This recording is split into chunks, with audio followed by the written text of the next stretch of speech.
नमस्कार, ज्ञान वैविध्यम शिक्षा चैनल पर आप सभी का स्वागत है। हमारा जो विषय है वो है साहित्य।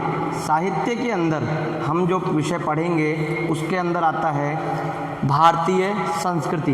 उससे पहले हम साहित्य की कुछ परिभाषा और साहित्य के बारे में जानते हैं कि साहित्य क्या है, साहित्य को क्यों पढ़ना चाहिए, हमें इसके अंदर रुचि क्यों लेनी चाहिए। इस विषय के बारे में हम आपको बताएंगे। ऋग्वेद काल से लेकर के आज तक संस्कृत भाषा के माध्यम से सभी प्रकार के वाङ्मय का निर्माण होता आ रहा है। हम जहाँ तक देखें पूरे भारतवर्ष के अंदर संस्कृत भाषा का जो प्रचार प्रसार हुआ है उसके अंदर भारतीय संस्कृति और विचारधारा का जो माध्यम है वो बहुत ही महत्वपूर्ण रहा है। इसी भाषा में धार्मिक, साहित्यिक, आध्यात्मिक, दार्शनिक, वैज्ञानिक और मानविक के आदि प्राय समस्त प्रकार के वाङ्मय की रचना भी हुई है। संस्कृत भाषा का जो साहित्य है वो अनेक अमूल्य ग्रंथ रत्नों को अपने अंदर समेटे हुए रखा हुआ है।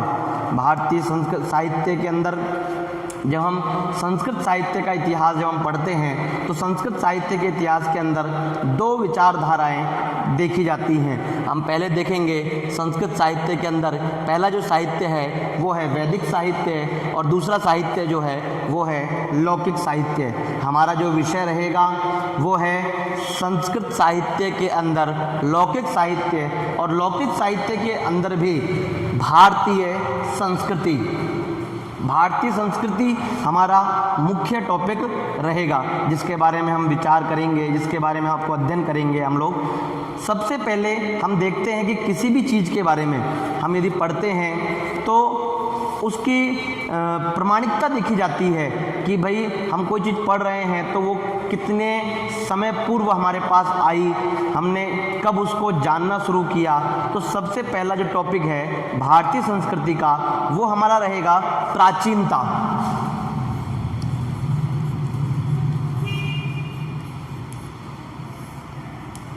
भारतीय संस्कृति कितनी प्राचीन है इसके बारे में कई ग्रंथों में, जहाँ तक बहुत सारे ग्रंथों में लिखा हुआ है, लेकिन हम यहाँ पर एक ही उदाहरण दे रहे हैं। सा आद्या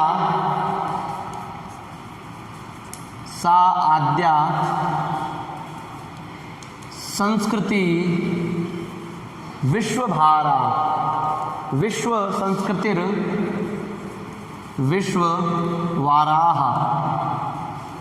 कहा जाता है कि ये जो संस्कृति है विश्व की सबसे आद्य संस्कृति है, यानी कि विश्व की सबसे पहली संस्कृति इसको माना जाता है।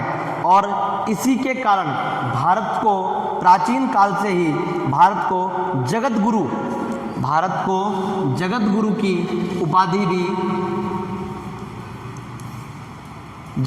उपाधि दी गई है। क्यों? क्योंकि जो भारतीय संस्कृति है वो विश्व की सबसे प्राचीनतम संस्कृति है। हम दूसरा देखेंगे भारतीय संस्कृति के अंदर मुख्य रूप से क्या है, तो हम देखते हैं कि भारतीय संस्कृति के अंदर धर्म की प्रधानता है। धर्म की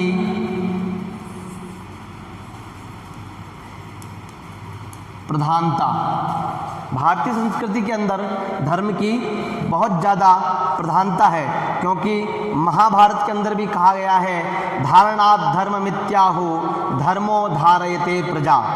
धारणात् धर्म मिथ्याहु धर्मो धारयते प्रजा, ये महाभारत के अंदर कहा गया है। और आगे कहा है यतोभ्युदयनी श्रेय सिद्धि स धर्मः। और आगे कहते हैं कि धर्मो हितेषामधिको विशेषो धर्मेण हीना पशु भी समाना। यहाँ तक कि भारतीय संस्कृति के अंदर कहा गया है कि जो व्यक्ति धर्म से हीन है, जो व्यक्ति अपने धर्म से हीन है वह पशु के समान माना गया है। हम लोग यहाँ पर धर्म की बहुत अलग अलग व्याख्याएं लेते हैं, बहुत अलग अलग उदाहरण लेते हैं, लेकिन जो भारतीय संस्कृति के अंदर धर्म कहा गया है उस धर्म का सीधा सीधा जो अर्थ है वो ये है कि अपना कर्म या अपना कर्तव्य।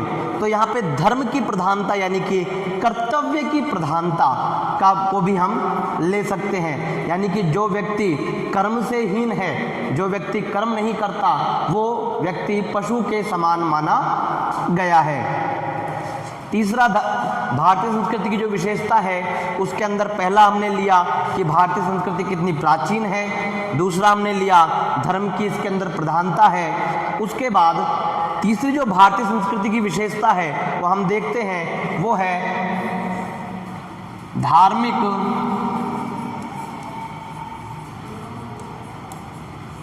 सहिष्णुता। धार्मिक सहिष्णुता यानी कि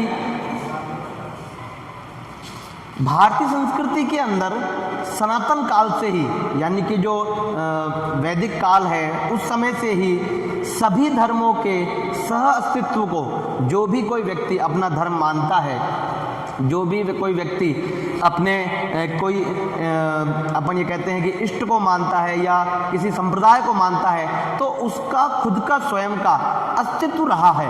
उसके अस्तित्व की कभी भी हानि पहुंचाने के लिए भारतीय संस्कृति ने या भारतीय लोगों ने कभी कोई कार्य नहीं किया है। तो कह सकते हैं कि सनातन काल से ही सभी धर्मों का सह अस्तित्व को मान्यता दी है भारतीय संस्कृति ने। दूसरा, सभी धर्मों की संस्कृति का समन्वयात्मक रूप है। हम देखते हैं कि भारत के अंदर ही 29 राज्य हैं, बहुत सारे ज़िले हैं, बहुत सारे छोटे छोटे गांव हैं। इन सभी छोटे छोटे गांवों में अलग अलग जगह पे, अलग अलग स्थानों पे एक अपनी स्वयं की संस्कृति वहाँ पर पनपती है। जैसे कि आप असम के साइड जाएंगे तो वहाँ की संस्कृति अलग है, पहनावा अलग है। और यदि आप राजस्थान के हैं तो वहाँ की संस्कृति अलग है, वहाँ का पहनावा अलग है। आप महाराष्ट्र साइड जाएंगे तो वहाँ की संस्कृति अलग है, वहाँ का पहनावा अलग है। लेकिन भारत के अंदर इन सभी संस्कृतियों को एक साथ समन्वयात्मक रूप, यानी कि एक साथ चलने के लिए, एक साथ पनपने के लिए जगह मिली है।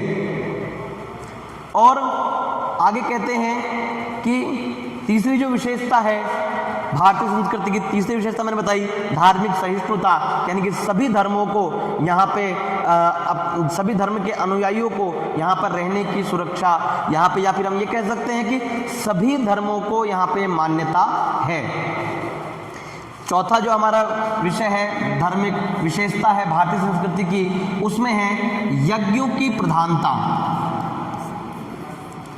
यज्ञों की प्रधानता ये चौथा विशेषता है, क्योंकि यदि कोई व्यक्ति धर्म प्रधान होगा तो उसका यज्ञ संस्कृति के अंदर विश्वास अपने आप होता है। धर्म प्रधान होने के कारण ही भारतीय संस्कृति की विशेषता है कि वह यज्ञ संस्कृति से भी जुड़ी हुई है। और हम आगे जब पढ़ेंगे, इसी के आगे जाकर के जब हम भारतीय संस्कृति के अंदर वर्ण व्यवस्था पढ़ेंगे, आश्रम व्यवस्था पढ़ेंगे, तो आश्रम व्यवस्था के अंदर एक गृहस्थ आश्रम आता है, उसके अंदर पंच महायज्ञों की बात कही गई है। तो वो पंच महायज्ञ जो हैं वो यज्ञों की प्रधानता के बारे में बताते हैं कि हमारी जो संस्कृति है, हमारे जो देश है, उसके अंदर यज्ञों की भी कितनी प्रधानता रही है। आगे है भारतीय संस्कृति के अंदर जो पांचवी विशेषता है वो है अध्यात्म की प्रधानता। भारतीय संस्कृति के अंदर अध्यात्म को आधार ही माना गया है। अध्यात्म यहाँ पे कह सकते हैं हम कि आत्मा को ही प्रधान माना गया है, क्योंकि हम देखते हैं कि चार्वाक दर्शन के अंदर है कि भस्मांतम शरीरम क्षणभंगुरः, शरीर जो है वो तो क्षणभंगुर है। ऐसा हमारे जो धार्मिक ग्रंथ हैं, जो हमारे बड़े दर्शन शास्त्र हैं, उसके अंदर शरीर को मात्र क्षणभंगुर माना गया है। तो अध्यात्म यानी कि आत्मा को अमर माना गया है। तो इसलिए अध्यात्म की प्रधानता भी हमारी भारतीय संस्कृति की एक विशेषता है। इसी के आगे भारतीय संस्कृति की जो छठी विशेषता है वो है पारलौकिकी भावना। इसको हम समझेंगे ऐसे,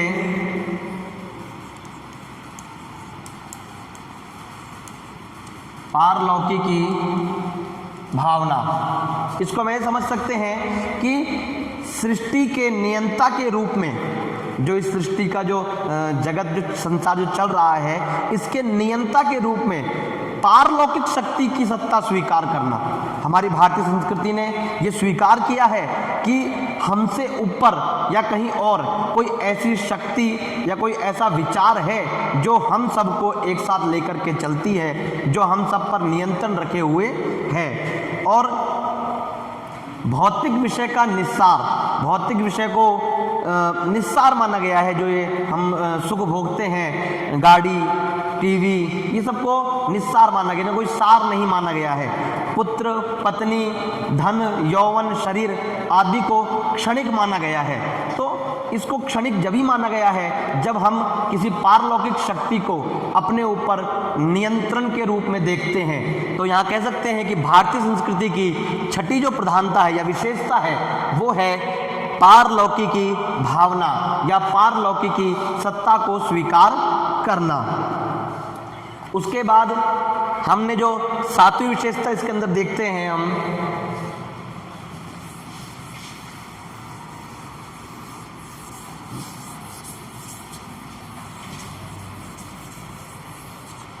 भारतीय संस्कृति के अंदर सातवीं विशेषता है वो है समन्वयवादिता। समन्वयवादिता, समन्वय मतलब किन्हीं दो चीज़ों का एक साथ होना, वो समन्वय कहलाता है। जैसे कि ज्ञान और कर्म का समन्वय, यदि व्यक्ति के पास ज्ञान है तो वो कर्म करेगा। उपासना और भक्ति का समन्वय, भोग और मोक्ष का समन्वय, जीव और ईश्वर का समन्वय, आत्मा और परमात्मा का समन्वय, अर्थ और काम का समन्वय।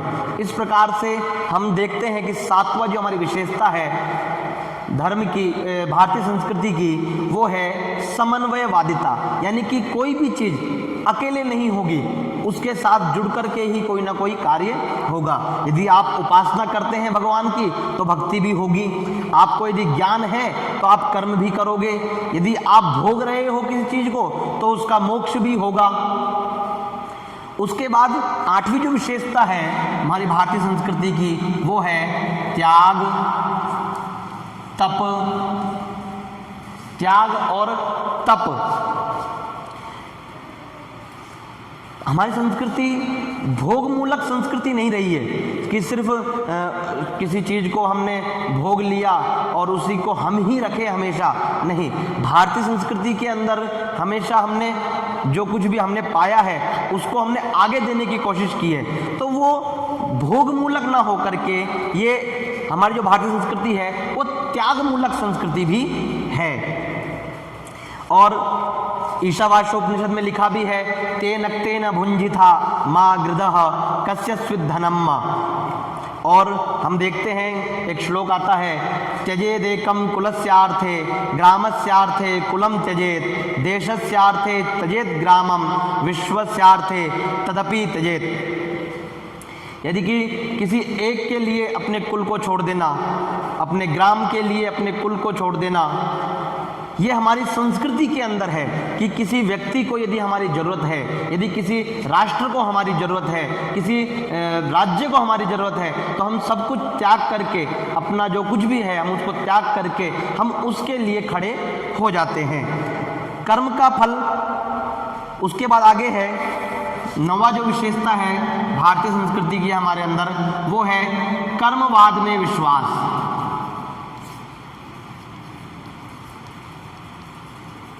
कर्मवाद के अंदर विश्वास, हम ये मानते हैं कि जो हमने कर्म किया है उसका फल हमें अवश्य ही मिलेगा। हम सभी देखते हैं, हम सभी घूमते हैं फिरते हैं कार्य को करते हैं तो हम ये सोचते हैं कि हम जितना हो सके अच्छे से अच्छा कर्म करें। क्यों? क्योंकि हम सत्कर्म की तरफ जोर देते हैं, क्योंकि हमें पता है, हम ये जानते हैं, हमारी संस्कृति हमें दिखाती है कि यदि हम सत्कर्म करेंगे तो हमें सत्फल भी मिलेगा, और यदि हम दुष्कर्म करेंगे तो हमें दुष्फल भी मिलेगा। तो हमारा जो है कर्मवाद पर विश्वास बहुत अडिग है कि जो हमने कार्य किया है उसका फल हमें अवश्य ही मिलेगा। दूसरा, दसवीं जो भारतीय संस्कृति की विशेषता है वो है पुनर्जन्म में विश्वास। जैसे कह सकते हैं पुनर्जन्मवाद में विश्वास। हम कहते हैं कि कर्मों को हमने बहुत सारी हमारी संस्कृति के अंदर या फिर ग्रंथों के अंदर हमने देखा है कि व्यक्ति अपने कर्मों का फल को भोगने के लिए उसका पुनर्जन्म होता है। उदाहरण के तौर पे महाभारत के अंदर महाराजा जो मंत्री थे, महाराज धृतराष्ट्र के विदुर जी, उनका जन्म हुआ। वो पूर्व जन्म में धर्मराज थे। महाराजा धृतराष्ट्र के ही एक सेनापति थे भीष्म जी, उनका भी पुनर्जन्म हुआ था अपने कर्मों को भोगने के लिए। तो हमारी जो भारतीय संस्कृति है ये हमें यह सिखाती है कि पुनर्जन्म हमें अपने कर्मों का फल पुनर्जन्म लेकर के भी भोगना पड़ता है। उसके बाद 11वीं जो विशेषता है हमारी भारतीय संस्कृति की वो है पुरुषार्थ। पुरुषार्थ 4 पुरुषार्थ कहे गए हैं, हम उनके बारे में विस्तृत आगे भी अध्ययन करेंगे। सबसे पहला है जो धर्म है, लौकिक और पारलौकिक अभ्युदय का साधन। धर्म लौकिक और परलौकिक। पारलौकिक मैंने बताया कि जो कहीं कोई सत्ता है जो हम पे नियंत्रण रखे हुई है उसका अभ्युदय का साधन लौकिक व पारलौकिक, यानी कि जो लोक में है और जो वहाँ है उससे हम जुड़ सकें, लौकिक सुखों से भी हम जुड़ सकें बहुत, और पारलौकिक सुखों से भी जुड़ सकें, उसके लिए हमें धर्म बहुत जरूरी है, अपना कर्म, अपना कर्तव्य बहुत जरूरी है। दूसरा पुरुषार्थ जो है वो है अर्थ। जीवन यात्रा के लिए, हम जब जीवन शुरू करते हैं उसकी यात्रा के लिए अर्थ बहुत आवश्यक है, धनोपार्जन बहुत आवश्यक है। काम, भौतिक काम का मतलब अपन आगे पढ़ेंगे, काम 2 प्रकार के होते हैं, एक सकाम और एक निष्काम। उसके बारे में अपन विस्तृत चर्चा करेंगे आगामी कक्षाओं के अंदर। अभी तो हमने सिर्फ भारतीय संस्कृति की जो विशेषताएं हैं उनका अध्ययन किया है आज। और जीवन या तीसरा जो मैंने बताया आपको वो है काम, और चौथा है मोक्ष। मोक्ष का मतलब संसार से मुक्ति या कैवल्य कहा जाता है। कई अलग अलग दर्शन शास्त्रों ने उसको अलग अलग परिभाषाएं दी हैं, उनके अलग अलग व्याख्या की हैं, उसका भी अपन अध्ययन करेंगे। तो भारतीय संस्कृति के अंदर पुरुषार्थ जो है वो चौथा पुरुषार्थ जो है वो है मोक्ष। उसके बाद हम देखते हैं कि 12वीं जो विशेषता है भारतीय संस्कृति की वो है वर्ण व्यवस्था। वर्ण व्यवस्था, वर्ण व्यवस्था समाज का वर्गीकरण। समाज का वर्गीकरण किस प्रकार से किया जाए, इसके लिए हमारे शास्त्रों में कार्य एवं दक्षता के अनुसार ही वर्णों की व्यवस्था की गई है। किसी कास्ट वाइज या जाति के हिसाब से कभी वर्णों की व्यवस्था नहीं की गई थी हमारे समाज के अंदर, हमारी भारतीय संस्कृति के अंदर। उनके कार्य कैसे हैं और वह किस कार्य में दक्ष है उसके अनुसार ही उसके वर्णों का वर्गीकरण किया गया था। भारतीय संस्कृति के अंदर वर्ण व्यवस्था में 4 वर्ण हैं, ब्राह्मण, क्षत्रिय, वैश्य, शूद्र। और 13वीं विशेषता है भारतीय संस्कृति की वो है आश्रम व्यवस्था। आश्रम व्यवस्था, आश्रम व्यवस्था जीवन काल का वैज्ञानिक विभाजन। हम ये कह सकते हैं कि भारतीय संस्कृति के जो हमारे पूर्व जो ऋषि मुनि थे उन्होंने उस समय इस प्रकार से अपने जीवन काल का विभाजन किया था कि उनको 4 आश्रमों में विभक्त कर दिया था। जैसे पहला आश्रम है ब्रह्मचर्य आश्रम, जो जन्म से 25 वर्ष की आयु के लगभग तक रहता है। उसके बाद गृहस्थ आश्रम, उसके बाद वानप्रस्थ आश्रम और फिर आखिरी में आता है संन्यास आश्रम। उसके बाद भारतीय संस्कृति के अंदर जो चौथी विशेषता है वो है ऋणत्रय। भारतीय संस्कृति के अंदर 3 ऋण मुख्य रूप से माने गए हैं। पहला है पितृ ऋण, जिन्होंने हमें जन्म दिया है, जिन्होंने हमें इस संसार के अंदर लेकर के आए हैं, उनका ऋण। दूसरा है ऋषि ऋण, जिनसे हम पढ़ते हैं, हमारे गुरु, हमारे आचार्य, उनके द्वारा जो हमें ज्ञान दिया जाता है वो ऋषि ऋण। और तीसरा है देव ऋण, जो पारलौकिक शक्ति है जिसके द्वारा हम नियंत्रित हैं और हम चल रहे हैं, वो देव ऋण।